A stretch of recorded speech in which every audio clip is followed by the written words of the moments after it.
नमस्कार विद्यार्थी मित्रांनो, मी अभय पवार तुमच्या सगळ्यांचं स्वागत करतोय आपल्या सेशनमध्ये. चॅप्टर चालू आहे आपला किंगडम ॲनिमल. मागच्या लेक्चरमध्ये आपण जो फायलम आहे नॉन कॉर्डेट्समधला तो कुठला फायलम आहे पोरीफेरा, त्याचे सगळे कॅरेक्टरिस्टिक्स बघितल्यात. ते आणखी एकदा मी रिवाईज करतोय. पोरीफेराचं मिनिंग आपण समजून घेतलंय काय, पोअर बिअरिंग ॲनिमल्स, बारकी बारकी छिद्र असतात त्यांच्या बॉडीवर, ते सेडेंटरी असतात.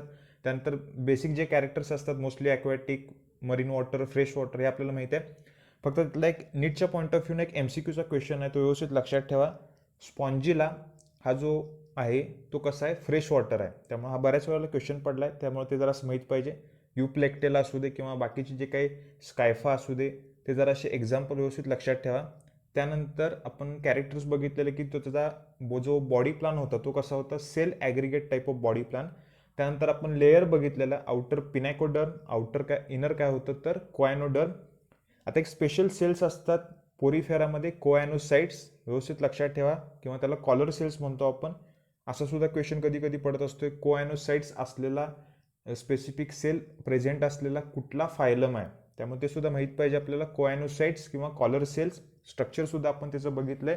आणि दोन्ही लेअरला, म्हणजे जे पिनॅकोडर्म आहे आणि कोॲनोडर्म आहे, त्या दोन लेअरला सेपरेट करणारा जो मधला जेलीसारखा पार्ट आहे त्याला काय म्हणतो आपण, मेझेनकाईम.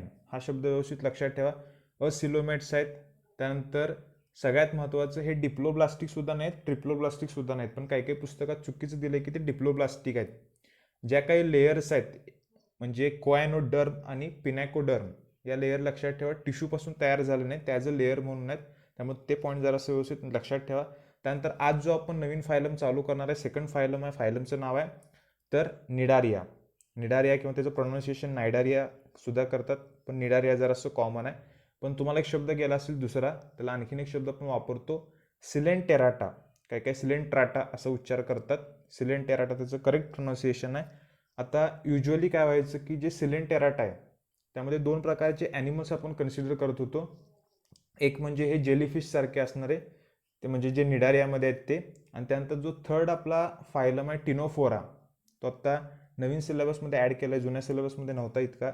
आणि जेव्हा तुम्हाला शाळेमध्ये सुद्धा जे काही आपण फायलम स्टडी केले असतील नॉन कॉर्डेटचे, त्यामध्ये टिनोफोरा हा शक्यतो कन्सिडर करत नाहीत. टिनोफोरा शक्यतो कन्सिडर करत नाहीत. सेकंड फायलम झाल्यावर लगेच जो प्लॅटिहेल्मिंथिस आहे तो लगेच आपल्याला असतो, त्यामुळे ते जरा असं व्यवस्थित लक्षात ठेवा. आणि सिक्वेन्स सगळ्यात महत्त्वाचा आहे इव्हॉल्युशन पॉईंट ऑफ व्ह्यूनं. सगळ्यात पहिला पोरीफेरा, जरासं तो कसा होता, लेस ॲडव्हान्स होता. त्यानंतर जरासं कॉम्प्लेक्स स्ट्रक्चर आणि ॲडव्हान्स असतं. त्यानंतरचे पुढचे जे काही सगळे फायलम असणार आहेत ते सगळे असणार आहेत. सेकंड जो फायलम आहे, फायलमचं नाव काय बघा, निडेरिया किंवा निडारिया असं प्रोनाऊन्सिएशन करतो आपण त्याचं. त्यानंतर बघा त्याचे जे काही सगळ्यात पहिला एक्झाम्पल्स बघूया आपण. हायड्रा जरासं कॉमन एक्झाम्पल आहे, आपल्याला माहिती आहे, बऱ्याच वेळेला गेलं आपल्याला. हायड्राचे डायग्रामसुद्धा बघितलेत आपण. त्यानंतर ऑरेलिया, काही काही उच्चार त्याचा युरेलिया करतात, पण करेक्ट प्रोनाऊन्सिएशन त्याचं ऑरेलिया आहे. त्याला जेलीफिश म्हणतो आपण. आणि एक जरासं एक GK क्वेश्चन आहे, लक्षात ठेवा. जरी सुद्धा ह्याला आपण जे काही कॉमन नेम आहे त्याचं जेलीफिश जरी म्हणत असलो तरी सुद्धा हे आपण फिशमध्ये कन्सिडर करत नाही.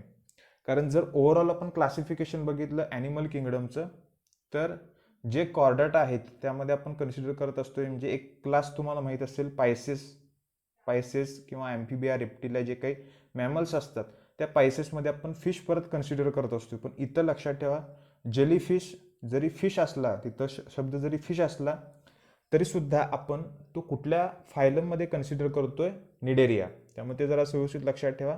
ऑरेलिया त्याचं कॉमन नेम काय, जेलीफिश.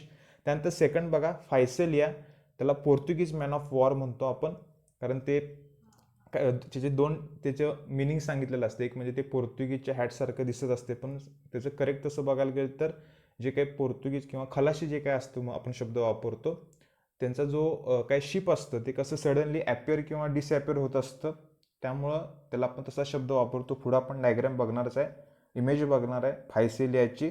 पण आता जी स्क्रीनवर तुम्हाला दिसतात ते सगळे पॉईंट जरासे नोट डाऊन करून घ्या, कारण मोस्टली काय होत असतं की नीटला क्वेश्चन पडत असतोय. एका कॉलममध्ये काय करत असतात ती ऑरेलिया, त्यानंतर सेकंड कॉलममध्ये त्याचं कॉमन नेम असतं, त्यामुळे ते जरासं आपल्याला माहीत पाहिजे. आणि मॅच द फॉलोइंग पेअर्स असं जे काय असं काहीतरी क्वेश्चन असतोय. त्यामुळे हे जे काही सगळे निडेरियामध्ये जे काय तुम्हाला आता स्क्रीनवर दिसतात ते सगळे व्यवस्थित नोट डाऊन करून घ्या. पहिलं बघा ऑरेलिया, कॉमन नेम आहे जेलीफिश. आणि फायसेलिया हा बऱ्याच वेळेला पडला आहे बघा. हा जो फायसेल आहे तो बऱ्याच वेळेला पडलाय पोर्तुगीज मॅन ऑफ वॉर. त्यानंतर ॲडॅमशिया, नाव काय बघा व्यवस्थित, ॲडॅमशिया, त्याला सी ॲनिमोन. आता ह्याचं काही काही प्रोनाऊन्सिएशन सी ॲनिमोन करतात, खरं त्याचं करेक्ट जे काही प्रोनाऊन्सिएशन आहे ते सी ॲनिमोनिया असं लक्षात ठेवा, सी ॲनिमोनी असं लक्षात ठेवा. त्यानंतर डिप्लोरिया एक आपल्या बुकमध्ये नवीन मेन्शन केला आहे, पण जास्त करून हा मेंड्रीना हा जास्त करून पडत असतो, त्यामुळे ते व्यवस्थित नोट डाऊन करून घ्या. Brain coral. त्यानंतर गॉर्गॉनिया, त्याला सी फॅन म्हणतो आपण. आता हे जे काही सगळे आपण आत्ता त्याचे एक्झाम्पल्स बघितल्यात सेकंड फायलम सिलेंटेराटाचे किंवा निडेरियाचे, ते जराशे व्यवस्थित आपण इमेजच्या थ्रू समजून घेऊया. पण हा मोस्टली जो क्वेश्चन पडत असतो ह्याच्यावर, एका कॉलममध्ये फायसेलिया, ऑरेलिया, ॲडॅमशिया, डिप्लोरिया, गॉर्गॉनिया, मिंड्रीना असे सगळे शब्द असतात. आणि सेकंड कॉलममध्ये त्याचे कॉमन नेम असतात. कशाला जेलीफिश म्हणायचं, कशाला पोर्तुगीज मॅन ऑफ वॉर म्हणायचं, कशाला सी ॲनिमनी म्हणायचं, त्यानंतर कशाला ब्रेन कोरल म्हणायचं, कशाला सी फॅन म्हणायचं, हे जरासं आपल्याला माहीत पाहिजे. आता एक एक आपण इमेज बघत जाऊया. हायड्रा जरासं कॉमन आहे आपल्याला, तुम्हाला कधी तर ते प्रॅक्टिकलला स्पॉटिंगला वगैरे हायड्रा दाखवतील, एका स्लाईडवर दाखवत असं शक्यतो. आणि हायड्रा जे काही तांदळाचा एक जो कण असतो त्याच्या इतकं तो त्याचा साईज असतो, जास्त मोठा नसतो तो हायड्रा. त्यानंतर बघा, आणि हायड्रा जरासं कॉमन आहे, तो फ्रेश वॉटरसुद्धा आहे. त्यानंतर बघा ऑरेलिया, त्याला जेलीफिश म्हणतो आपण. स्क्रीनवर डायग्राम दिसतात बघा आपल्याला. जेलीफिशच्या ट्रान्सपरंट असतात आणि नाही म्हटलं तरी 99% त्यांची बॉडी ही वॉटरपासून तयार झालेली असते. आणि त्याला स्टिंगिंग सेलसुद्धा असतात, पुढं आपण बघणारच आहे. त्यानंतर आहे फायसेलिया, पोर्तुगीज मॅन ऑफ वॉर. आता ह्याचं काही काही सांगतात की पोर्तुगीजच्या हॅटसारखं दिसतं, काही काही ठिकाणी असं मेन्शन केलं आहे की जे काही पोर्तुगीज जे काही खलाशी असतात त्यांची जी शिप्स असतात, जे जहाजं असतात त्यासारखं स्ट्रक्चर दिसतं म्हणून, कारण ते सडनली ॲपेअर किंवा डिसॲपेअर होत असतात, त्याप्रमाणे काहीतरी स्ट्रक्चर आहे म्हणून स्क्रीनवर तुम्हाला दिसत असतं माझ्यामध्ये फायसेलिया. आणि मेजर क्वेश्चन हा फायसेलियावर पडत असतोय. Physalia is commonly called as Portuguese man of war. त्यानंतर बघा आणखीन एक स्ट्रक्चर आहे फायसेलियाचं. आता हे जरासं व्यवस्थित समजून घ्या की हा काय झाला, लेअर झाली ही, हा वरचा पार्ट झाला. आणि त्यानंतर इथं त्याचे काय झाले सगळे असे हे स्टिंगिंग काय म्हणूया आपण त्याला, टेंटॅकल शब्द वापरूया. स्टिंगिंग सेल त्याच्या आत असतात, हे झाले काय, ते झाले टेंटॅकल शब्द वापरूया आपण. हा वरचा मेन बॉडीचा पार्ट. आता हे काय करत असतात, जर वॉटर त्यांनी काय घेतलं, आत घेतलं तर त्यांचं वेट वाढणार आहे, मग ते खाली जाणार आहेत, सिंक होणार आहेत बॉटमला. वॉटर जर सोडून दिलं तर ते काय करणार, वर असे फ्लोट करणार आहेत, त्यामुळे ते सडनली अपेअर होत असतात, म्हणून त्याला पोर्तुगीज मॅन ऑफ वॉर म्हणतो. आता ही लेअर दिसते बघा आपल्याला वॉटरची, त्यांच्यावर त्याची वरची बॉडी आहे आणि खाली अशी काय दिसतं, टेंटॅकल्स अशी दिसतात, त्यामुळे ते जरा व्यवस्थित लक्षात ठेवा. बऱ्याच वेळेला क्वेश्चन पडलाय. Physalia Portuguese man of war common name आहे त्याचं, व्यवस्थित लक्षात ठेवा. त्यानंतर बघा ॲडॅमशिया, सी ॲनिमनी म्हणतो आपण त्याला, ॲनिमोन किंवा ॲनिमनी असं सुद्धा प्रोनाऊन्सिएशन करतात. 12वीच्या एका चॅप्टरमध्ये सुद्धा आपण बघणार आहे म्युच्युअल जे काही रिलेशनशिप असतं ह्याचं हर्मिट क्रॅब बरोबर असतं, ते आपण तेव्हा बघणार आहे. फक्त आत्ता त्याची डायग्रॅम बघून घ्या, इमेज बघून घ्या कशी आहे. ॲडॅमशिया उच्चार मी काय केला बघा, ॲडॅमशिया आणि सी ॲनिमनी किंवा ॲनिमोन, त्यामुळे त्याचं common name plus scientific name व्यवस्थित लक्षात ठेवा. त्यानंतर आता जे सेकंड आहे मिंड्रीना किंवा डिप्लोरिया, पण जास्तीत जास्त आतापर्यंत MCQला क्वेश्चन पडलाय हा मिंड्रीना शब्दावर पडलाय. ब्रेन कोरल्स, आणि कोरलला मराठीत आपण म्हणत असतोय प्रवाळ, कोरलला म्हणत असतोय आपण मराठीत प्रवाळ हा शब्द वापरत असतोय, जरासा कॉमन आहे, तुम्हाला माहीत असेल माझ्यामध्ये. त्यानंतर बघा थर्ड आहे गॉर्गॉनिया. नावं जराशी नवीन आहेत, पण 2-3दा चांगली रिवाईज करा, नोट डाऊन करा, आणि मग जरा तुम्हाला समजतील. गॉर्गॉनियाचं कॉमन नेम आहे सी फॅन, सी फॅनसारखं स्ट्रक्चर दिसते. आता यामध्ये लक्षात ठेवायचं, हे जो शेप आहे गॉर्गॉनियाचा तो इररेग्युलर आहे. आता आपण जी सिमेट्री बघत आलोय, सगळ्यात पहिला जो फायलम पोरीफेरा होता, आणि शक्यतो हे जे काही आपण कॅरेक्टर्स बघतोय ते ॲज अ कम्पेअर करत असताना जरा असं लक्षात ठेवा, म्हणजे ते समजायला सोपे जातील. पहिला जो फायलम होता पोरीफेरा, त्यामध्ये आपण काय बघितलेलं, असिमेट्रिक, कारण इररेग्युलर शेप होता त्यांच्या बॉडीचा. आता जो बघतोय आपण स्क्रीनवर दिसते बघा, सिमिलर जरासा शेप दिसतो आपल्याला, म्हणजे इथं सुद्धा इरेग्युलर शेप दिसतोय, जसा पोरीफेराचा होता तसाच निडारियामध्ये. पण इन जनरल जर आपण कॅरेक्टर्स बघितले तर मोस्टली जे काही निडारिया आहेत किंवा निडेरिया आहेत ते रॅडियल सिमेट्री दाखवत असतात, म्हणजे त्यांच्यामध्ये सिलेंड्रिकल तर बॉडी असणार आहे किंवा स्पेरिकल असणार आहे. पण काही काही एक्सेप्शन, काही काही अपवाद सुद्धा आहेत आपण म्हणू शकतोय. गॉर्गॉनिया व्यवस्थित लक्षात ठेवा, सी फॅन. त्यानंतर बघा म्हणजे त्याचं एक कॉमन एक्झाम्पल आहे ग्रेट बॅरियर रीफ म्हणून ऑस्ट्रेलियामध्ये. जे काही सगळे आता हे जे तुम्हाला दिसते स्क्रीनवर ते प्रवाळापासून तयार झालं. प्रवाळाचं काय एक प्रकारचं बेट आहे म्हणू शकतोय आपण, ग्रेट बॅरियर रीफ. त्यानंतर बघा सी, त्याला पेन म्हणतो आपण, पिनॅक्टुला त्याचं काय तर सायंटिफिक नेम आहे. हे सुद्धा एक प्रकारचं काय आहे, निडेरिया. बरेच काही काही एक्झाम्पल्स आहेत, पण त्यातले मोस्ट इम्पॉर्टंट फायसेलिया, ॲडॅम्शिया, त्यानंतर आणखीन एक जे असते तुम्हाला हायड्राईक पडत असते, त्यानंतर एक सगळ्यात महत्त्वाचं ऑबेलिया, ते आपण पुढं बघणार आहे. पण जे काही सगळे एक्झाम्पल्स तुम्ही आतापर्यंत बघितले ते व्यवस्थित नोट डाऊन करून घ्या. कॉमन नेम सगळ्याचं महत्त्वाचं आहे, बऱ्याच वेळेला क्वेश्चन पडलाय. आता फर्स्ट पॉईंट बघूया आपण, जे काही सगळे जनरल कॅरेक्टर्स असतील ते सगळे. त्यामध्ये बघा आता they are aquatic, mostly marine किंवा marine, few are fresh water forms, they are sessile. आता सेसाईललाच आपण सेडेंटरी शब्द वापरतो. एका ठिकाणी जर स्थिर असतील तर त्याला म्हणणार आपण सेसाईल किंवा सेडेंटरी, दोन्हीचं मिनिंग सेम आहे. त्यानंतर बघा फ्री स्विमिंग, कम्प्लिटली त्या वॉटर बॉडीजमध्ये, सी वॉटरमध्ये किंवा ओशनमध्ये काय करणार आहेत ते कम्प्लिटली काय करणार आहेत, फ्रीली मूव्ह करतात, म्हणून त्याला काय म्हणतो आपण, फ्री स्विमिंग. त्यानंतर बघा दे शो रॅडियल सिमेट्री, सगळ्यात महत्त्वाचा शब्द बघा काय आहे, सिमेट्री कशी आहे, रॅडियल.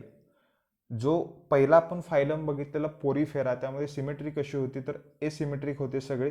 आता सिमेट्री कशी आहे, रॅडियल सिमेट्री आहे. आणि रॅडियल सिमेट्री दाखवणारे टोटल जे काही सगळे फायलम्स आहेत त्यामध्ये 3 फायलम आहेत. त्यातलं पहिला फायलम कुठला आहे बघा, सगळ्यात महत्त्वाचं फायलम निडेरिया. त्यानंतर सेकंड टिनोफोरा, आणि जो थर्ड आहे त्याला म्हणतो आपण इकायनोडर्माटा. स्टारफिशमध्ये रॅडियल सिमेट्री असते, त्यामुळे हे जर असं व्यवस्थित लक्षात ठेवा. रॅडियल सिमेट्री असणारे 3 फायलम आहेत, कुठले कुठले, निडारिया, टिनोफोरा आणि त्यानंतर इकायनोडर्माटा. ते झाल्यावर बघा बॉडी कशी आहे, डिप्लोब्लास्टिक. सगळ्यात महत्त्वाचं पॉईंट, बॉडी इथं डिप्लोब्लास्टिक आहे. पोरीफेरामध्ये ना डिप्लोब्लास्टिक आहे ना ट्रिप्लोब्लास्टिक आहे, कारण तिथं टिश्यूज तयार झाला नाहीत, फक्त सेल सगळे एकत्र आले, सेल ॲग्रिगेट फॉर्म झाला, म्हणून त्याला इथं शब्द काय वापरतो आपण तिथं, तर कुठल्याही प्रकारची लेअर नाही आहे. हे जरा व्यवस्थित समजून घ्या. पण काही काही पुस्तकात डिप्लोब्लास्टिक दिले ते चुकीचं आहे, ते जरासं माहीत असलं पाहिजे आपल्याला. इथं काय झालंय बघा, सेकंड फायलममध्ये 2 लेअर आहेत, म्हणजे एक्टोडर्म, मेझोडर्म किंवा एंडोडर्म म्हणून आपण. मेझोडर्म अब्सेंट असतं डिप्लोब्लास्टिकमध्ये, with blind sac body plan. आता हे जे काही सगळे आता कॅरेक्टर्स बघतो आपण, सगळ्यात पहिल्या लेक्चरमध्ये तेवढ्यासाठी मी जराशी इन डिटेल सांगितले तुम्हाला प्रत्येकाचं मिनिंग, कारण प्रत्येक आपण फायलममध्ये काय बघणार आहे, हे सगळे कॅरेक्टरिस्टिक फीचर बघणार आहे, त्यामुळे ते जरासं माहीत पाहिजे. ब्लाइंड सॅक बॉडी प्लानमध्ये काय होत असतं, एकच ओपनिंग असतं, ते mouth as well as anus म्हणून काम करत असतं, त्यामुळे ते जरासं लक्षात ठेवा. Blind sac body plan, diploblastic, radial symmetry, एकदम सिम्पल आहे. आता ते झालं, तुम्हाला स्क्रीनवर डायग्राम दिसते बघा हायड्राची. हायड्राचा एक सेक्शन घेतला आहे, त्यामध्ये लेअर फक्त आपल्याला समजून घ्यायचे आहेत. आता इथं बघा एक्टोडर्म आहे, एंडोडर्म आहे. डिप्लोब्लास्टिकमध्ये आपण काय बघितलंय, जर एखाद्या ॲनिमलमध्ये जर्म लेअर, 2 जर्म लेअर्स असतील, आउटर एक्टोडर्म, इनर एंडोडर्म, तर त्याला काय म्हणणार आपण, डिप्लोब्लास्टिक. 2 असतील तर. जर 3 लेअर असतील, म्हणजे एक्टो पण असेल, मेझो पण असेल आणि एंडो पण असेल, तर त्याला काय म्हणणार आपण, ट्रिप्लोब्लास्टिक. आता इथं काय झालंय, एक शब्द नवीन जरासा महत्त्वाचा आहे बघा, जे आपण पोरीफेरामध्ये बघितलेलं, आउटर पिनॅकोडर्म, इनर क्वायनोडर्म, ह्यांना सेपरेट करणारा कोण होता, मेझेनकाईन. आता इथं हा जो शब्द आहे तो जरासा नवीन आहे बघा, शब्द काय आला इथं, मेझोग्लिया. आउटर एक्टोडर्म आणि एंडोडर्म यांना सेपरेट करणारा जो मधला पार्ट आहे त्याला काय म्हणणार आपण, मेझोग्लिया. हे काय तुम्हाला सगळे लेबल लक्षात ठेवायचे नाही आहेत, फक्त ही जी काही डायग्राम आहे स्क्रीनवर जे तुम्हाला दिसते ती फक्त लेअर समजण्यासाठी आहे. त्यामध्ये बघा आता आपल्याला न्यूरोसाइट्स पुढे जाणार आहेत. हे काय एक्टोडर्मल सेल्स आहेत, निमॅटोब्लास्ट सेल, ते आपण सगळं बघणार आहे. सेन्सरी न्यूरॉन काय असतात ते. बाकी कुठलीही इथं आता जी स्क्रीनवर दिसते ती डायग्राम तुम्हाला फक्त समजण्यासाठी, ही काय डायग्राम तुम्हाला काढायची नाही, फक्त लेअर समजण्यासाठी. लेअर काय समजले आपल्याला, ॲनिमल कसा आहे, diploblastic, outer ecto, inner endoderm, फक्त 2च लेअर आहेत, आणि दोन्ही लेअरच्या मध्ये एक जो स्पेस आहे त्याला काय म्हणतो आपण, मेझोग्लिया. त्यानंतर बघा पुढचा पॉईंट, ॲनिमल एक्सायबिट 2 बॉडी फॉर्म्स. आता सगळ्यात महत्त्वाचा बघा, एक शब्द वापरलाय पॉलिप, हा जरासा नवीन शब्द आहे. आता पॉलिप हा कुठला ऑर्गॅनिझम नाही. जर त्या निडारियामध्ये आपण जर कन्सिडर केलं तर दोन प्रकारचे आपल्याला फॉर्म्स दिसणार आहेत. एक तर मे बी ते पॉलिप असतील किंवा काय असतील तर मेडुसा. नवीन शब्द आहे. पॉलिप म्हणजेच काय म्हणतो आपण सिलेंड्रिकल, आणि जे मेडुसा आहेत त्याला काय म्हणणार आपण अम्ब्रेला शेप. आता दोन्हीतला पहिला फरक समजून घ्या. जर सिलेंड्रिकल किंवा ट्यूबसारखं जर स्ट्रक्चर असेल आणि ते मोस्टली लक्षात ठेवायचं, त्याचं एक्झाम्पल आहे हायड्रा, तर त्याला म्हणणार आपण पॉलिप. त्याला काय म्हणणार आपण पॉलिप. जर अम्ब्रेला लाईक स्ट्रक्चर असेल, छत्रीसारखं एखादं स्ट्रक्चर असेल तर त्याला काय म्हणणार आपण मेडुसा. हे शब्द लक्षात ठेवा. आता मी एक्स्ट्रा एक पॉईंट सांगतोय बघा. जे पॉलिप आहेत ते सिलेंड्रिकल आहेत आपल्याला समजलं, आणि ते ससाईल किंवा सेडेंटरी आहेत. आणखीन एक शब्द काय समजून घ्यायचा आपण, पॉलिप शेप कसा आहे सिलेंड्रिकल किंवा ट्यूब लाईक, आणि त्यांचा जो फॉर्म आहे, म्हणजे फॉर्म म्हणण्यापेक्षा ते फ्री स्विमिंग आहेत का सेडेंटरी आहेत, एका ठिकाणी स्थिर असतात का पाण्यात सगळीकडे फिरत असतात, तर ते जरासं माहीत पाहिजे. पॉलिप फॉर्म ससाईल असतो, सेडेंटरी असतो, सिलेंड्रिकल असतो, ट्युब्युलर स्ट्रक्चर असतं त्याचं. मेडुसा कसा आहे अम्ब्रेला लाईक, त्यानंतर कसा आहे फ्री स्विमिंग. व्यवस्थित लक्षात ठेवा, मेडुसा, अम्ब्रेला लाईक आणि फ्री स्विमिंग. आता स्क्रीनवर तुम्हाला डायग्राम दिसतं बघा. पहिला कशाची आहे पॉलिपची, आणि सेकंड कशाची आहे तर मेडुसाची. आणि हे जर असं क्लिअर असू दे. पहिला जो आपण बघतोय तो हायड्रा आहे, सेकंड आहे जेलीफिश. पहिला हायड्राचं एक एक्झाम्पल आहे, सेकंड काय जेलीफिश. बाकी सगळं स्ट्रक्चर, बाकी सगळे कॅरेक्टर सेम असणार आहेत. जरासे काही काही बारीक सारीक चेंजेस असतील, ते पहिला व्यवस्थित आपण समजून घ्या. आउटर एक्टोडर्म, एंडोडर्म आपण समजून घेतलंय. मधला जो लेअर आहे त्याला म्हटलं मिझोग्लिया. त्यानंतर बघा आता एक सगळ्यात महत्त्वाचा पॉईंट, जसं आपण कॅव्हिटी बघितल्या, आणि ही बॉडी कॅव्हिटी नाही लक्षात ठेवा. आपण म्हणजे शब्द तिथं बॉडी कॅव्हिटी असतोय, पण स्पेसिफिक असा सिलोम असा शब्द नसतोय. आणि सिलोमची डेफिनेशन आपण काय बघितलं, जर मेझोडर्म म्हणजे मिडल लेअर मेझोडर्म हा स्प्लिट झाला तर, आणि त्यानं लायनिंग तयार केलं आपल्या स्किनला आणि इनर आपल्या गट वॉलला, तर त्याला आपण काय म्हणतो सिलोम म्हणत असतो. पण इथं लक्षात ठेवायचं, इथं कॅव्हिटी प्रेझेंट आहे, ती मेझोडर्मपासून स्प्लिट झाली नाही. त्यामुळे ते जरा व्यवस्थित लक्षात ठेवायचं. इथली जी कॅव्हिटी आहे त्याला काय म्हणणार आपण सिलेंटेरॉन. इथं काय शब्द आलाय बघा सिलेंटेरॉन. पोरीफेरामध्ये शब्द काय आलता स्पॉन्जोसिल. पोरीफेरामध्ये शब्द काय आलता स्पॉन्जोसिल. आता मी आणखीन एक जर असं पोरीफेरामधला एक पॉईंट सांगतोय. आपल्याला वॉटरची एंट्री आणि एक्झिट समजले काय आहे ते. वॉटरची एंट्री कशाच्या थ्रू होते, थ्रू ऑस्टिया. त्यानंतर ते कुठं जाणार आहे तर स्पॉन्जोसिल. मधली जी कॅव्हिटी आहे त्याला काय म्हणतो स्पॉन्जोसिल. म्हणजे असं काय तर आपण स्ट्रक्चर बघितलेलं बघा. हा काय होता पोरीफेरा. बारके बारके ह्याच्यावर काय होते असे पोर्स होते. वॉटर एंटर झालं, नंतर हे कॅव्हिटीमध्ये गेलं स्पॉन्जोसिल. सिक्वेन्स व्यवस्थित लक्षात ठेवा. कधी कधी फ्लो चार्टमध्ये तुम्हाला क्वेश्चन असतोय. ऑस्टिया, स्पॉन्जोसिल, त्यानंतर ऑस्क्युलम, त्यानंतर काय ऑस्क्युलम.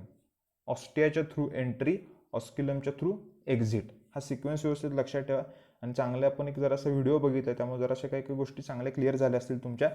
स्पॉन्जोसिल पोरीफेरामधली कॅव्हिटी. सिलेंटेरॉन, सिलेंटेरॉन ही सिलेंटेराटा किंवा निडेरियामधली काय झाली कॅव्हिटी झाली. आता इथं बघा दोन्ही ठिकाणी सेम आहे. इथं काय काय शब्द आहेत बघा. इथं सुद्धा सिलेंटेरॉन आहे, त्यानंतर एक्टोडर्म, एंडोडर्म आहे, मिझोग्लिया आहे. फक्त इथं काय झालंय बघा, जो पॉलिपचा फॉर्म दिसतोय आपल्याला, असा काय तर पॉलिपचा फॉर्म दिसतोय आपल्याला इथं, तो काय झालाय फक्त असा शिफ्ट झालाय, म्हणजे काय इन्व्हर्टेड झालाय बघा.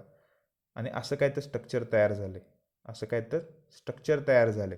आणि हे आपण पुढं सगळ्यात शेवटी तुम्हाला मी याचा एक व्हिडिओ दाखवतो, म्हणजे तुम्ही जरा काही काही गोष्टी चांगल्या इमॅजिन करू शकाल. आता इथं फक्त काय समजून घ्यायचं आहे बघा. पॉलिप ट्यूबसारखा फॉर्म आहे, मेडुसा कसा आहे हा अम्ब्रेलासारखा काय फॉर्म आहे. दोन्हीतला आणि महत्त्वाचा आणखीन एक मी पॉईंट काय सांगितलं, पॉलिप हे सेडेंटरी असतात, एका ठिकाणी स्थिर असतात, पण त्यांच्याकडे कॅपेबिलिटी असते मुवमेंट करण्याची, मोटिलिटी करण्याची, ते सुद्धा आपल्याला माहीत पाहिजे.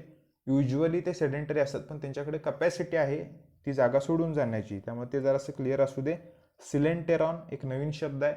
कशामधली कॅव्हिटी, निडारिया या ॲनिमलमध्ये जी कॅव्हिटी आहे त्याला काय म्हणतो आपण सिलेंटेरॉन. आता पुढचा पॉईंट बघूया आपण. Body cavity is meant for circulation as well as digestion. आता या बॉडी कॅव्हिटीचा उपयोग कशासाठी होतोय बघा. एक म्हणजे सर्क्युलेशनसाठी आणि ऑब्वियसली डायजेशनसाठी. आता मगाशी एक तुम्हाला पॉईंट सांगायचा राहिला, डायग्राममध्ये फक्त मी तुम्हाला एक सांगतो. हा पार्ट आहे माउथचा. इथं कुठल्याही प्रकारचं ॲनस असं सेपरेट ओपनिंग नाही, त्यामुळे काय म्हणतो आपण ब्लाइंड सॅक बॉडी प्लान. जर एखाद्या ऑर्गॅनिझमला फक्त एक सिंगल ओपनिंग आहे, ते ॲज अ माउथ आणि ॲज अ ॲनस म्हणून जर काम करत असेल, म्हणजे पुढची एक्झिट आणि एंट्री ही एकाच ओपनिंगमधून जर होत असेल, तर त्याला काय म्हणतो आपण ब्लाइंड सॅक बॉडी प्लान. आता इथं बघा, एक जरासा हा जो इथला पार्ट दिसतो, इथं जरासं क्लिअर दिसणार नाही तुम्हाला, पुढे जरासं तुम्हाला मी दाखवतो. एक शब्द जाणार आहे हायपोस्टोम, आणि त्याच्यावरच्या टिपला काय असणार आहे, तर तिथं माउथ असणार आहे. सर्क्युलेशन आणि डायजेशन त्यासाठी बॉडी कॅव्हिटी हेल्प करणार आहे. Hence called as a gastrovascular cavity and coelenteron. आता तुम्हाला MCQला काय क्वेश्चन पडत असतोय बघा, निडेरिया किंवा निडारियाची जी काही कॅव्हिटी आहे, निडेरियाची जी काही कॅव्हिटी आहे त्यामध्ये त्याचं नाव विचारतात शक्यतो. एकतर सिलेंटेरॉन शब्द असतोय किंवा गॅस्ट्रोव्हॅस्क्युलर कॅव्हिटी. त्यामुळे हे जरासं क्लिअर असू दे. स्पॉन्जोसिल पोरिफेरामधली सिलेंटेरॉन ही निडारियामधली किंवा सिलेंटेराटा काय काय सिलेंट्राटा असं उच्चार करतात. त्यानंतर बघा, डायजेस्टिव्ह सिस्टीम सगळ्यात महत्त्वाचा पार्ट इनकम्प्लीट आहे. कंप्लीट डायजेस्टिव्ह सिस्टीम कधी म्हणणार आहे आपण, जर एखाद्या ऑर्गॅनिझमला माउथ पण असेल एका साईडला आणि एका साईडला काय असणार आहे, ऑपोजिट साईडला काय असणार आहे, ॲनस असेल, सेपरेट ओपनिंग असतील पुढच्या एंट्रीसाठी आणि एक्झिटसाठी, तर त्याला म्हणणार आपण कंप्लीट डायजेस्टिव्ह सिस्टीम. इथं काय शब्द वापरला आहे, इथं एकच ओपनिंग आहे, ब्लाइंड सॅक बॉडी प्लान आहे, त्यामुळे काय असणार आहे, इनकम्प्लीट डायजेस्टिव्ह सिस्टीम. त्यानंतर बघा, extra cellular and intracellular digestion. आता एक्स्ट्रा सेल्युलर डायजेशन म्हणजे जर सेलच्या बाहेर झालं, बॉडीच्या बाहेर म्हणण्यापेक्षा आपण शक्यतो त्याला सेलच्या बाहेर म्हणूया, आणि जर सेलच्या आत झालं तर इंट्रासेल्युलर. आता इथं काय होत असते पहिला समजून घ्या. सपोज ही हायड्राची काय कॅव्हिटी आहे, ही काय झाली, हायड्राची काय झाली, अशी कॅव्हिटी झाली. आता हे काय काय फूड पार्टिकल्स आले माउथच्या थ्रू, इथं जे ओपनिंग आहे त्या ओपनिंगच्या माउथच्या थ्रू काय झाले, फूड पार्टिकल्स आले. आता इथं काय होत असतं की वेगवेगळ्या प्रकारचे जे काही डायजेस्टिव्ह एन्झाईम्स आहेत ते सिक्रेट करत असतात. मग आता हे जर जे डायजेशन आहे त्याला डायजेशनला म्हणणार आपण एक्स्ट्रा सेल्युलर डायजेशन.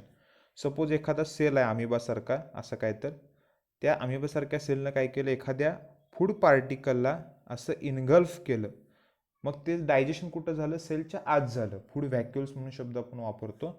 आता इथं काय झालंय बघा, एन्झाईम सिक्रेट केलं, जसं आपण फंजायमध्ये बघितलेलं बघा. फंजाय काय करत असतं, एन्झाईम सिक्रेट करत असतं, डायजेशन होत असतं एक्स्ट्रा सेल्युलर, आणि त्यानंतर सेलच्या आतमध्ये ते ॲब्झॉर्ब करत असतं. डायजेशन कुठं झालं, सेलच्या बाहेर. आपल्यामध्ये सुद्धा तसंच आहे, लक्षात ठेवायचं. ॲब्झॉर्प्शन आपलं इंटेस्टिनल सेल्समध्ये होत असतं, ते आपण जरासं डायजेशन आणि ॲब्झॉर्प्शनमध्ये बघूया. पण ओव्हरऑल जे काही सगळं डायजेशन आहे, आपल्या माउथमध्ये सलावा सिक्रेट होत असतो. त्यानंतर जे काही सगळे इनर लायनिंग्स आहेत आपल्या बॉडीमध्ये, म्हणजे हे बॉडीच्या आत जरी होत असलं तरी सुद्धा ते सेलच्या आत होत नाही. वेगवेगळे एन्झाईम सिक्रेट केले जातात, आपलं फक्त काय होतं, ॲब्झॉर्प्शन होत असते.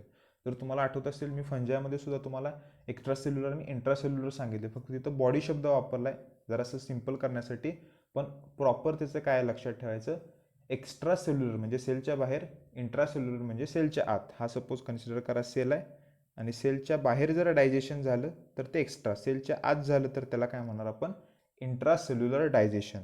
त्यामुळे इथं काय होतंय, फूड पार्टिकल कॅव्हिटीमध्ये येणार आहे, डायजेस्टिव्ह एन्झाईम तिथं सिक्रेट केले जाणार आहेत. मग त्या एन्झाईममुळे त्याचं डायजेशन होणार आहे, पार्शियल डायजेशन. आणि कंप्लीट डायजेशन इथं सेल्स प्रेझेंट असतात, ते काय करणार आहेत, तर त्या पुढचं कंप्लीट डायजेशन करणार आहेत, ॲब्झॉर्प्शन करणार आहेत. एकदम सिम्पल प्रोसेस आहे. त्यामुळे हे जरासं व्यवस्थित लक्षात ठेवा. Extra cellular plus intracellular digestion हे सिलेंटेराटामध्ये होते. पोरिफेरामध्ये फक्त इंट्रासेल्युलर डायजेशन आहे, कारण तिथं कसं आहे, सेल्युलर लेवल ऑफ ऑर्गनायझेशन. त्यानंतर बघा, इथं काय, टिश्यू लेवल ऑफ ऑर्गनायझेशन. सगळ्यात महत्त्वाचा point, tissue level of organization start कुठं झालं बघा, तर सेकंड फायलममध्ये झाले tissue level of organization. Ectoderm, endoderm आपण बघितलं.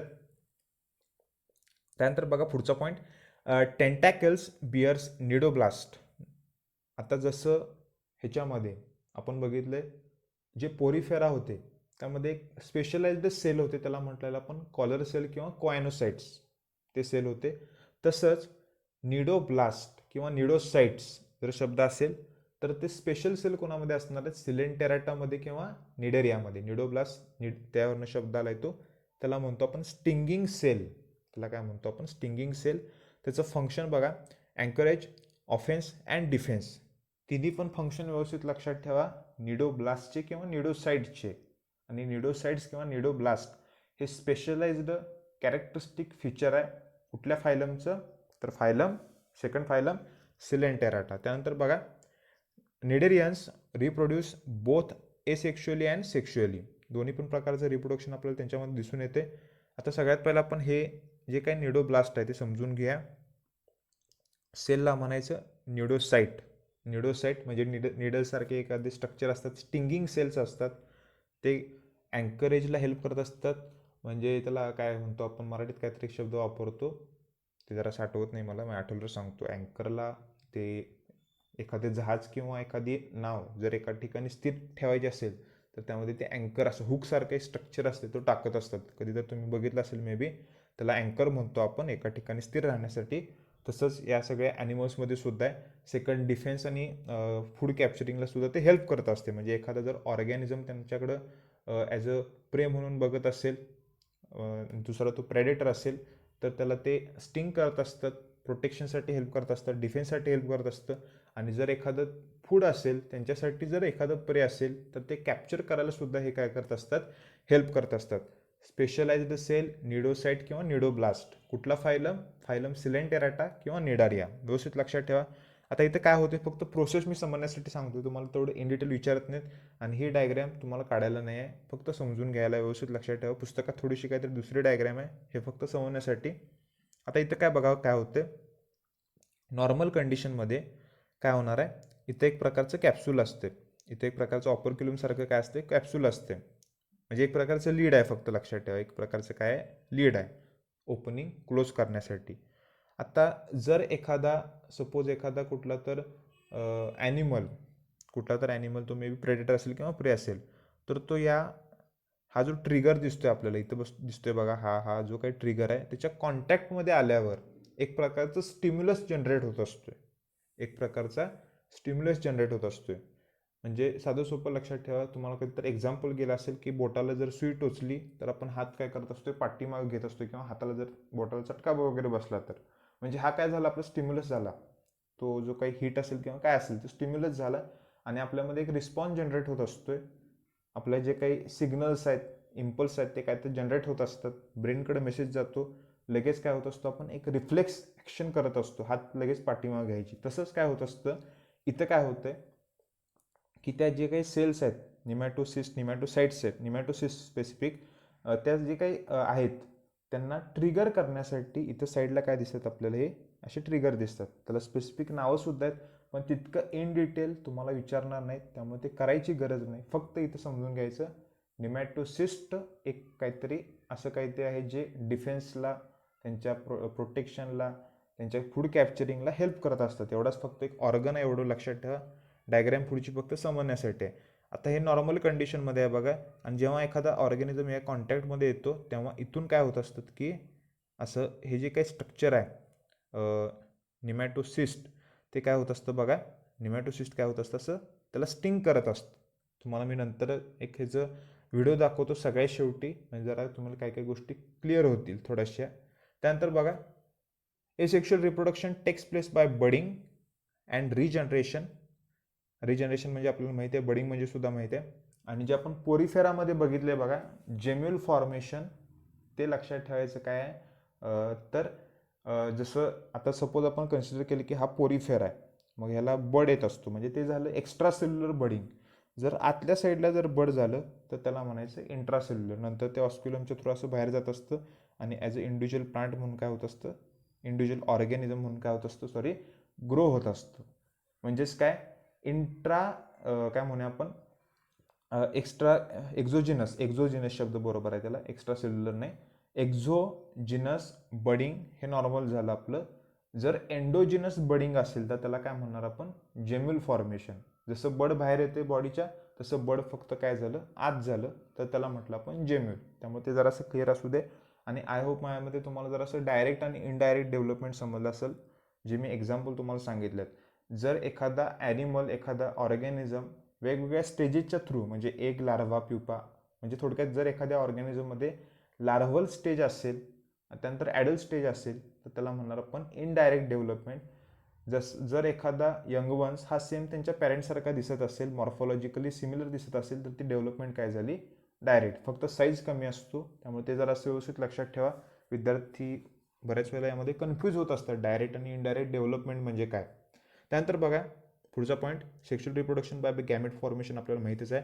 हायड्रा, बऱ्याच वेळेला एक्झाम्पल गेले आपल्याला, काय असतं, बडिंग. एक बड असतो, बाहेर येत असतो, त्याची ग्रोथ होते थोडी, त्यानंतर तो पॅरेंट बॉडीपासून डिटॅच होतो आणि त्यानंतर ॲज अ इंडिव्हिज्युअल काय होत असतो, हायड्रा म्हणतो, ग्रो होत असतो. एकदम सिम्पल मेकॅनिझम आहे, त्यालाच बडिंग म्हणतो आपण. त्यानंतर बघा, they exhibit alternation of polyploid generation. Alternation of polyploid generation. आता हा शब्द जरासा महत्त्वाचा आहे, अल्टरनेशन ऑफ पॉलिप्लॉइड जनरेशन. आता हे पहिला व्यवस्थित समजून घ्या. एक यातलं एक एक्झाम्पल आहे, यातलं एक ऑर्गॅनिझम आहे, त्याचं नाव आहे ओबेलिया. हा स्पेसिफिक लक्षात ठेवा, ओबेलिया. आणि हा शब्दसुद्धा महत्त्वाचा आहे. ते ओव्हरऑल सगळे जे काही फेनॉमेनॉन आहे त्याला मेटाजेनेसिस म्हणायचं. मेटाजेनेसिस. सिम्पल कधी कधी क्वेश्चन तुम्हाला पडत असतोय, कुठला फायलम मेटाजेनेसिस दाखवतो, शो करत असतो, त्यामुळे ते जरा असं क्लिअर असू दे. आता हे मेटाजेनेसिस काय ते समजून घ्या आपण. आता मगाशी आपण बघितलेलं बघा, एक असतो पॉलिप फॉर्म, एक असतो मेडुसा फॉर्म. पॉलिप कसा असतो आपल्याला माहिती आहे, एका ठिकाणी सेडेंटरी असतो, पण त्याच्याकडे कॅपेबिलिटी असते मोटाईल होण्याची, म्हणजे हालचाल करण्याची सुद्धा, पण तो मोस्टली काय असतो, सेडेंटरी असतो, ससाईल असतो, एका ठिकाणी स्थिर असतो. पॉलिप, हायड्रा लक्षात ठेवा. आणि हा पॉलिप लक्षात ठेवा कुठल्याही प्रकारचा ऑर्गॅनिझम नाही आहे. त्याचं जे काही कॅरेक्टर आहे, म्हणजे एका ठिकाणी स्थिर राहण्याचं किंवा ट्यूबसारखं जे काही स्ट्रक्चर आहे, ह्याला म्हणायचं पॉलिप. दोन गोष्टीमध्ये आपण डिवाइड केलं आहे. म्हणजे काय केलं, ट्यूबसारखे, सिलेंड्रिकल सारखे दिसणारे सगळे पॉलिप झाले, एका ठिकाणी स्थिर आहेत, हायड्रासारखे ते. आणि जे फिरत असतात इकडं तिकडं छत्रीसारखे दिसणारे, ते काय झाले, medusa. Umbrella like medusa, free swimming, असं व्यवस्थित लक्षात ठेवा. Polyp produces medusa asexually and medusa produces polyp sexually. आता ह्याला काय म्हणायचं, मेटाजेनेसिस. ओव्हरऑल जी काही सगळी प्रोसेस आहे त्याला म्हणायचं मेटाजेनेसिस. परत त्याला सांगतोय बघा, एक्झाम्पल त्याचं ओबेलिया आहे. ओबेलियामध्ये काय होत असतं, आणि याचं मराठी मिनिंग असं काय नसते, लक्षात ठेवा. ओबेलियाचं मराठी मिनिंग काय, त्या हायड्राचं मराठी मिनिंग काय, जिथं जेवढं गरजेचं आहे तेवढं मी सांगतोय. प्रत्येक आपल्या बायोमधल्या प्रत्येक जो काही सायंटिफिक वर्ड आहे त्याला मराठी मिनिंग असेलच असं नाही, त्यामुळे ते जरासं क्लिअर असू दे. आता इथं बघा, आणि मराठीपेक्षा ते जरासं इंग्लिशमधले जे काही कॉमन नेम्स आहेत ते सुद्धा एकदम सिम्पल आहेत, त्यामुळे जरा 2-3दा रिवाईज करा, कारण या चॅप्टरमध्ये आपल्याला बरीच अशी काही काही नावं जाणार आहेत. ॲज कम्पेअर टू बॉटनी जरा झूमधली सोपे आहेत तरीसुद्धा. आता इथं बघा, polyps produces medusa asexually, medusa produces polyps sexually. याचं मिनिंग पहिला समजून घ्या. पॉलिप म्हणजे आपल्याला फॉर्म समजला आहे, कशासारखा आहे, हायड्रासारखा असं काय तर आहे, एका ठिकाणी स्थिर आहे, ट्यूबसारखं स्ट्रक्चर दिसते. पॉलिपनं काय केलं लक्षात ठेवायचं, मेडुसा तयार केला. म्हणजे असा अम्ब्रेलासारखा काय केला, असा मेडुसा तयार केला. कोण केला, पॉलिपनं केला. कसं केलं, by asexual reproduction, by asexual reproduction. आता या मेडुसानं काय केलं बघा, लक्षात ठेवायचं, परत पॉलिप तयार केला. काय केला, परत पॉलिप तयार केला, ट्यूबसारखं स्ट्रक्चर आहे बघा. आणि काय लक्षात ठेवायचं इथं, बाय सेक्शुअल रिप्रोडक्शन. त्यामुळे ते जरासं क्लिअर असू दे. ओव्हरऑल जी सगळी प्रोसेस आहे त्याला म्हणणार आपण मेटाजेनेसिस. पॉलिपनं एसेक्शुअल रिप्रोडक्शन केलं, मेडुसा तयार केला, मेडुसानं सेक्शुअल रिप्रोडक्शन केलं, तयार केला परत पॉलिप. आता इथं काय, ह्याला अल्टरनेशन जनरेशन का म्हटले, अल्टरनेशन पॉलिप्लॉइड जनरेशन का म्हटले, कारण इथं फॉर्म काय होतोय, चेंज होतोय. पहिला पॉलिप आहे, मग मेडुसा, परत पॉलिप. त्यामुळे इथं लक्षात ठेवायचं, अल्टरनेशन दिसते आपल्याला. जनरेशनचं काय दिसतंय, अल्टरनेशन, एकाडेकपणा म्हणूया आपण त्याला, काय तर मराठीत अल्टरनेशन म्हणजे एकाडेक असा शब्द वापरतो आपण. मेटाजेनेसिस, फायलम निडारिया, स्पेसिफिक ऑर्गॅनिझमचं नाव लक्षात ठेवायचं, ओबेलिया. आता स्क्रीनवर तुम्हाला दिसते बघा, एवढं इन डिटेल तुम्हाला विचारणार नाही, समजण्यासाठी आहे फक्त. इथं बघा की हा जो पार्ट आहे ओबेलियाचा आहे, म्हणजे काय, हा पॉलिप आहे. हा कोण आहे, पॉलिप आहे. पॉलिपनं काय केलं बघा, मेडुसाचा एक बड आहे, तो काय झाला, ग्रो झाला, मेडुसा तयार केलं. आता इथं मेल आणि फिमेल आहेत बघा, मेलनं स्पर्म तयार केलं, फिमेलनं एग तयार केलं. फक्त प्रोसेस समजून घ्या नक्की काय होते ते. त्यानंतर तयार होणारे झायगोट फ्युजन होत असतं, फर्टिलायझेशन होत असतं, आपल्याला माहीत आहे. ब्लास्टुला, आता इथं प्लॅन्युला, त्यानंतर बरेच काही काही शब्द आहेत. प्लॅन्युला आपण, नंतर हायड्रोला एक शब्द असतो, पण तेवढं तुम्हाला इन डिटेल विचारणार नाही. त्याचे लार्वल स्टेजेस आहेत, लार्वल स्टेजेस आहेत. आता हा ऑर्गॅनिझम ॲडल्ट आहे, ही झाली लार्वल स्टेज. दोन्ही एकमेकांना रिसेंबल आहेत का, एकमेकांसारखे दिसतात का सेम, तर दिसत नाहीत. म्हणून डेव्हलपमेंट असते ही इनडायरेक्ट. डेव्हलपमेंट काय असते, इनडायरेक्ट. कुठलाही ऑर्गॅनिझम जर लार्वल स्टेज, प्युपल स्टेज वगैरे असं काय दाखवत असेल तर ती डेव्हलपमेंट काय झाली, इनडायरेक्ट. जर सेम दिसत असतील तर ती काय झाली, डायरेक्ट झाली. एकदम सिंपल मेकॅनिझम आहे. त्यानंतर बघा इथं प्लॅन्युला, हायड्रोला सगळ्या स्टेजेस झाल्यावर ते एका ठिकाणी परत स्थिर झाले. बरेच फिरल्यावर, फ्री स्विमिंग केल्यावर त्यांना वाटलं एका ठिकाणी स्थिर होऊया, मग ते एका ठिकाणी स्थिर झाले. आता तो फॉर्म आहे त्याला काय म्हणणार आपण, तर पॉलिप. पॉलिप लक्षात ठेवणार. कसे असतात, ट्युब्युलर आणि एका ठिकाणी स्थिर असतात, म्हणून त्याला शब्द काय वापरतो, ससाईल. परत मी सांगतोय बघा, पॉलिप आहे, ट्यूबसारखं सिलेंड्रिकल सारखं स्ट्रक्चर आहे. ओबेलिया त्याचं एक्झाम्पल आहे. प्लांट सारखं दिसत असतं ते, पण प्लांट नाही, लक्षात ठेवा ते ॲनिमल आहे. त्यानं काय केलं, एक बड तयार केलं. त्या बडपासून तयार झाला बाय असेक्शुअल रिप्रोडक्शन. कारण बडिंग काय माहिती आपल्याला, असेक्शुअल रिप्रोडक्शन. बडिंगच्या थ्रू मेडुसा तयार झाला. मेडुसा कसा आहे, फ्री लिव्हिंग, अम्ब्रेला लाईक. मोठा झाला जरा, त्यानंतर काय झालं लक्षात ठेवायचं, फिमेलनं स्पर्म तयार, फिमेलनं एक तयार केलं, मेलनं स्पर्म तयार केलं, दोघांचं फ्युजन झालं. झायगोट, ब्लास्टुला, प्लॅन्युला, हायड्रोला या सगळ्या स्टेजेसच्या थ्रू झाल्यावर, बरंच फ्री स्विमिंग केल्यावर त्या मेडुसाला वाटलं आता एका ठिकाणी स्थिर होऊया. मग तो सेडेंटरी झाला, ट्यूबसारखं स्ट्रक्चर त्यानं फॉर्म केलं. परत काय झालं, polyp. Polyp asexual reproduction Medusa, Medusa sexual reproduction polyp. या सगळ्या ओव्हरऑल प्रोसेसला काय म्हणणार आपण, तर मेटाजेनेसिस. जर तुम्हाला स्पेसिफिक असा क्वेश्चन विचारला, मेटाजेनेसिस कुठला ऑर्गॅनिझम, कुठला ॲनिमल दाखवतोय, आपल्याला पुस्तकात एकच एक्झाम्पल आहे, ओबेलिया. ओबेलियाचं तुम्हाला इथे डायग्राम सुद्धा दिसतंय बघा. ओबेलियाची सिंपल डायग्राम आहे, काढायची नाही तुम्हाला, फक्त समजून घ्यायचं आहे. ओबेलिया व्यवस्थित लक्षात ठेवा. Phylum Cnidaria. त्यानंतर बघा पुढचा फायलम आहे आपला टिनोफोरा. आता बघा हा आपला थर्ड फायलम आहे. फायलमचं नाव काय आहे, टिनोफोरा. उच्चार मी केला टिनोफोरा, सी सायलेंट आहे. त्याच्या अगोदर निडारिया बघितला आपण, त्यामध्ये सुद्धा सी सायलेंट होता. सिलेंटेराटा त्याचं नाव, दुसरं नाव. आणखीन त्याच्या अगोदर बघितलं पोरीफेरा. हा ओव्हरऑल आपला तिसरा फायलम चालू आहे. त्याचे कॅरेक्टरिस्टिक्स बघूया आपण आता. फर्स्ट कॅरेक्टरिस्टिक बघा आता, these are commonly called as a comb jellies. आता इथं त्याचा उच्चार कॉम्ब जेलीज असं करा, कोंब जेलीज असं करू नका. कॉम्ब म्हणजे त्याला आपण म्हणत असतो कंगवा, लक्षात ठेवा. असं त्यासारखं त्याच्या बॉडीवर असं आपल्याला स्ट्रक्चर दिसते कंगव्यासारखं, कंगवाला एक स्ट्रक्चर, म्हणून त्याला कॉम्ब जेलीज म्हणतो आपण. ऑर सी वॉलनट्स, दोन्ही पण शब्द फार महत्त्वाचे आहेत. वॉलनट्स म्हणजे आपण अक्रोड म्हणत असतो, त्या अक्रोडसारखी त्याची बॉडी दिसत असते, म्हणून त्याला सी वॉलनट्स असं म्हणायचं. दोन्ही पण MCQचे क्वेश्चन्स आहेत, बऱ्याच वेळेला पडल्यात. कशाचं, कुठल्या फायलमचं कॉमन नेम आहे कॉम्ब जेलीज आणि सी वॉलनट, त्यामुळे ते व्यवस्थित लक्षात ठेवा. थर्ड फायलम आपला टिनोफोरा. आणखीन एक सगळ्यात महत्त्वाचं कॅरेक्टरिस्टिक्स आहे बघा, एक्सक्लुझिव्हली मरीन ॲनिमल्स किंवा मराईन ॲनिमल्स. सगळ्यात महत्त्वाचं कॅरेक्टरिस्टिक हे वाटताना आपल्याला एकदम वाचताना एकदम सिंपल वाटत असते आपल्याला, कारण मोस्टली आपल्याला माहीत असते दे are aquatic, they are marine, they are fresh water. पण एक्सक्लुझिव्हली मरीन वॉटर म्हणजे हे फ्रेश वॉटर म्हणजे रिव्हर वॉटरमध्ये हे अब्सेंट आहेत.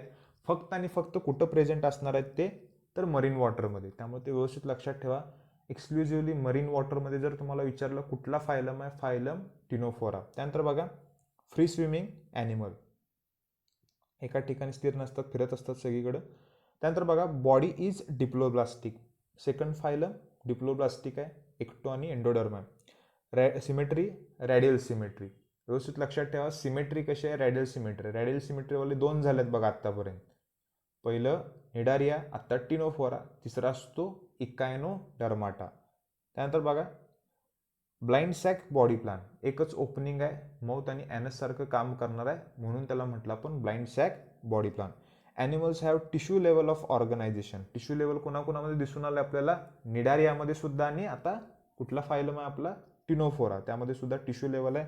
सेल ॲग्रिगेट पोरीफेरामध्ये. आणि सारखं सारखं असं रिवाईज करत राहा, कारण काय होतंय की सगळे जेव्हा तुम्ही फायलमचा अभ्यास करणार आहे ह्याचं त्याच्या कॅरेक्टर होते. त्यामुळे ॲज अ कंपॅरिझनमध्ये कुठले कुठले पॉईंट आहेत आणि सेम कुठले कुठले पॉईंट आहेत, त्यामुळे ते जरासं व्यवस्थित आपल्याला समजलं पाहिजे. त्यानंतर बघा locomotion is carried out by 8 rows of chelated कॉम्प्लेट्स. आता एकदा हा क्वेश्चन विचारला किती टोटल कॉम्प्लेट्स आहेत त्या कॉम जेलीजवर किंवा टिनोफोरावर. त्याचं स्ट्रक्चर असं काय तर दिसतंय आपल्याला. पुढे तुम्हाला मी त्याचं चांगलं ॲनिमेशनसुद्धा दाखवणार आहे, त्यामध्ये बघा व्हिडिओमध्ये. असे आपल्याला स्ट्रक्चर दिसतात, असे टोटल असे 4 असतात. असं आपल्याला स्ट्रक्चर दिसत असते. आणि इथं आपल्याला असं स्ट्रक्चर दिसतात. तर डायग्राम जितकी चांगली जमेल तितके मी काढतोय. असे कॉमसारखं स्ट्रक्चर दिसत असते आपल्याला. इथं असे काय दिसत असतात, कॉमसारखं असं स्ट्रक्चर दिसत असते. म्हणून त्याला आपण म्हणतो कॉम जेलीज किंवा एकत्रित त्याला कॉम प्लेट्स म्हणतो आपण. म्हणजे समजते का बघा, एक अशी काहीतरी ही प्लेट आहे, त्याच्यावर असे कंगव्यासारखं असं स्ट्रक्चर दिसते, म्हणून त्याला कॉम जेलीज म्हणायचं आपण. पुढे जरा इंटरेस्टिंग असे तुम्हाला एक चांगला जरासा व्हिडिओ दाखवतो, म्हणजे तुम्ही जरा काही काही गोष्टी चांगल्या इमॅजिन करू शकाल. हा नंबर व्यवस्थित लक्षात ठेवा. एका बाजूला 4 आहेत, पलीकडे 4 असणार आहेत. टोटल 4 काय आहेत, कॉम प्लेट्स आहेत. कॉम प्लेट्स ह्याला म्हणायचं कॉम प्लेट्स, आणि त्याच्यावर असे कॉम दिसणार आहेत आपल्याला. त्यामुळे ते जरासं क्लिअर असू दे. Total number of comb plates 8. इकडे 4 तिकडे 4. Characteristic features of ctenophora bioluminescence. आता बायोल्युमिनेसन्स म्हणजे त्याला आपण म्हणतो, मराठीत काहीतरी शब्द आहे, जे काजवे असतात एखाद्या ऑर्गॅनिझमची, एखाद्या जीवाची लाईट काय करणं म्हणूया आपण त्याला, लाईट इमिट करण्याची जी काही प्रॉपर्टी आहे त्याला बायोल्युमिनेसन्स म्हणतो आपण. काजवे एक त्याचं एक्झाम्पल आहे बघा. त्यांच्याकडे एक प्रकारचं स्पेसिफिक असं प्रोटीन असतं. त्या प्रोटीनमुळे काय होत असतं, तर ते काजवे रात्री असे चमकत असतात. काजवे आपल्याला माहिती आहे सगळ्यांना. तसंच कॅरेक्टरिस्टिक फीचर हे कोणामध्ये दिसून येतं आपल्याला, फक्त इथं जरासं आपल्याला थोडंसं डिफरंट दिसतंय. या ज्या प्लेट असतात ते चमकत असतात, ते आपण पुढे बघणारच आहे. बायोल्युमिनेसन्स MCQचा क्वेश्चन आहे. कॅरेक्टरिस्टिक फीचर आहे कुठल्या फायलमचं, phylum ctenophora. 8 rows of comb plate, इकडे 4 तिकडे 4. त्यानंतर बघा, like cnidarians ctenophora also exhibit extra and intracellular digestion. म्हणजे सेलच्या बाहेर पण होते आणि सेलच्या आत सुद्धा होते. Extra cellular and intracellular digestion. Reproduction is sexual with indirect development. Reproduction is sexual with indirect development म्हणजे लार्वा वगैरे अशा काही स्टेजेस असणार आहेत. त्यानंतर ॲडल्ट फॉर्म असणार आहे. म्हणून डेव्हलपमेंट इथं कसं सांगितलं बघा आपल्याला, इनडायरेक्ट. आता बघा पुढचा पॉईंट, निडोब्लास्ट आर अब्सेंट. सगळ्यात महत्त्वाचा पॉईंट काय इथं, अब्सेंट आहे. हेन्स दिस आर कॉल्ड ॲज ए निडारियन्स. ए निडारियन्स. अब्सेंट काय आहे, निडोब्लास्ट आहे म्हणून ए निडारियन्स. जर प्रेझेंट असतात तर त्याला काय म्हटलं असतं आपण, निडारिया. पण इथं अब्सेंट आहे म्हणून त्याला काय म्हटलं आपण, ए निडारियन्स. त्यानंतर बघा, instead they have colloblast. Special cell आहे कुणामधलं, टिनोफोरामधलं. त्याला स्टिकी सेल्स म्हणतो, टू कॅप्चर द प्रे. परत आता मी सांगतोय बघा, सगळे सी पासून चालू होतात. कोॲनोसाइट्स, पोरीफेरा. त्यानंतर निडोब्लास्ट सी पासून चालू होते, त्याचं प्रोनाऊन्सिएशन आपण करत असतोय एन पासून. ते सुद्धा सी पासून आहे. निडोब्लास्ट सेकंड फायलममध्ये. थर्ड फायलममध्ये बघा, कोलोब्लास्ट. कसे सेल आहेत, स्टिकी सेल्स आहेत. ते सुद्धा व्यवस्थित लक्षात ठेवा. Stinging cell cnidoblast, sticky cell colloblast. आणि ते कुणामध्ये आहेत, टिनोफोरामध्ये. कशासाठी यूज करण्यात, प्रेला कॅप्चर करण्यासाठी. त्यानंतर बघा, ctenophora is represented by very few members, hence it is considered as one of the minor phyla. कारण याच्यामध्ये बरेच कमी असे मेंबर्स शिल्लक आहेत. आता एकाचं नाव आहे प्ल्युरोब्रॅकिया, एकाचं नाव आहे टिनोप्लॅना. आता हे टिनोप्लॅना जरासं इम्पॉर्टंट आहे बघा, बऱ्याच वेळेला पडले. टिनोप्लॅना कुठल्या फायलमला बिलॉंग करत असते, टिनोफोरा. टिनोप्लॅना, टिनोफोरा. प्ल्युरोब्रॅकिया. नावं जराशी नवीन आहेत, नावं जराशी विचित्र आहेत, पण 2-3दा चांगली रिवाईज करा. कारण आता आपण जो सेकंड फायलम बघितलेला निडारिया, त्यामध्ये सुद्धा बरीच नावं आहेत बघा. सी फॅन तुम्हाला लक्षात ठेवायचं आहे. सी फर काय असतं, ओबेलियाला सी फर म्हणतो आपण. त्यानंतर ते जे सी ॲनिमोन, ॲडेम्शिया, हे सगळं तुम्हाला लक्षात ठेवायचं आहे. त्यामुळे ते चांगलं एखाद्या कुठल्या तर कागदावर लेक्चर चालू असताना स्वतःचे जराशे पॉईंट्स करत जावा, म्हणजे तुमचं तुम्हाला समजायला एकदम सोपं जाते. नुसतं लेक्चर बघत जाऊ नका, म्हणजे एकदम सिंपल प्रोसेस असते. आता इथे काय बघतोय आपण, कधी पण लक्षात ठेवा, लेक्चर चालू असताना हे जे काही तुम्हाला हायलाईट केलेले पॉईंट आहेत, रेड किंवा ग्रीन कलरमध्ये असतील, तर ते तुमच्या भाषेत म्हणजे म्हणण्यापेक्षा ते शक्यतो नोट डाऊन करत जावं. म्हणजे तुम्हाला अभ्यास करायला एकदम सोपं पडतंय. नुसतं जर तुम्ही लेक्चर बघायला लागला, काही वेळानंतर ते कॅरेक्टर विसरतात. ते तेवढ्यापुरतं वाटते आपल्याला समजलंय, पण ते चांगलं डोक्यात बसत नाही, लक्षात ठेवा. त्यामुळे स्वतःचे जरा नोट्स तयार करत जावा. लेक्चरच्या नोट्स वेगळ्या आणि अभ्यासाच्या वेगळ्या. पण हे समजण्यासाठी तुमच्या हाताखालनं काही काही गोष्टी जाऊ दे. स्क्रीनवर सगळं जे काही दिसतंय ते सगळं नोट डाऊन करायची गरज नाही. आता सपोज इथं तुम्ही कन्सिडर करा इथं कोलोब्लास्ट आहे. फायलम आपला चालू आहे कुठला, तर टिनोफोरा. कोलोब्लास्ट लक्षात ठेवायचं, नुसतं लिहून ठेवायचं. स्पेशल सेल्स आहेत, स्टिकी सेल्स आहेत, फक्त कोणामध्ये प्रेझेंट आहेत, तर टिनोफोरामध्ये. नुसतं तो शब्दावर जरासं फोकस ठेवत जावा आणि त्यानुसार तुम्ही वाक्य तयार करायला शिका. वाक्य फार काय अवघड नाहीत बघा. दे हॅव, दे असे सगळे असणार आहेत. बाकी तुम्हाला किंवा दे शोज असे काही काही तुम्ही साधे सोपे भाषेत करू शकताय. फार काय अवघड नाहीत अशा गोष्टी. आणि त्यानंतर यातले जे आपण एक्झाम्पल्स बघितले प्युरोब्रॅकी आणि टिनोप्लॅना बऱ्याच वेळेला पडले, ते व्यवस्थित लक्षात ठेवा. आता ह्याच्या पुढचा जो फायलम असणार आहे प्लॅटीहेल्मिंथेस. आपण प्रत्येक लेक्चरला आता शक्यतो 2 किंवा 3 फायलम कन्सिडर करूया, कंप्लीट करत जाऊया. आणि कॅरेक्टरिस्टिक आता जरासे तुम्ही फॅमिलियर झाला असाल मे बी, म्हणजे एसिलोमेट काय असतं, सिलोमेट काय असतं, सिमेट्री कशी आहे, एसिमेट्री काय का, रेडियल सिमेट्री आहे का, बायोलॅटरल सिमेट्री आहे. त्यानंतर बाकी direct development, indirect development, fertilization कसं आहे, त्यानंतर इनडायरेक्ट आहे का इंटरनल आहे का एक्सटर्नल आहे. ह्या जरा पॉईंट जरा सारखे तुम्ही क्लिअर करा. म्हणजे पुढचे जे काही कॅरेक्टर्स असतील ते तुम्हाला पाठ करायची सुद्धा गरज पडणार नाही. ते तुम्हाला एखादा फायलम जरी सांगितला तर तुम्ही त्याचे कॅरेक्टर पटकन सांगू शकताय किंवा तुमच्या एक्झाममध्ये लिहू शकताय. त्यामुळे पहिला कॉन्सेप्ट क्लॅरिटीवर थोडंसं फोकस करा. फार कुठल्याही गोष्टी अवघड नाहीत. एक्झाम्पल जराशे नवीन आहेत, त्यामुळे 2-3दा तुम्हाला ते नक्कीच रिवाईज करायला लागणार आहेत. आणि प्रत्येक ह्याला जे काही मराठी नावं असतील ज्याचे प्रत्येकाचं मराठी मिनिंग असेल त्याचं मी तुम्हाला सांगायचा प्रयत्न करतो. पण बायोलॉजीमध्ये प्रत्येक शब्दाला मराठी मिनिंग असेलच असं नाही. त्यामुळे जे आहे तसं व्यवस्थित थोडंसं लक्षात ठेवायचा प्रयत्न करा. आणि जे काही आज पॉईंट सांगितले आहेत, आज जे काही कॅरेक्टर्स आपण बघितलेत ते आणखीन एकदा व्यवस्थित रिवाईज करा. आणि आजच्या पुरतं आपण इथं थांबूया. पुन्हा भेटूया आपण पुढच्या लेक्चरमध्ये लवकरच.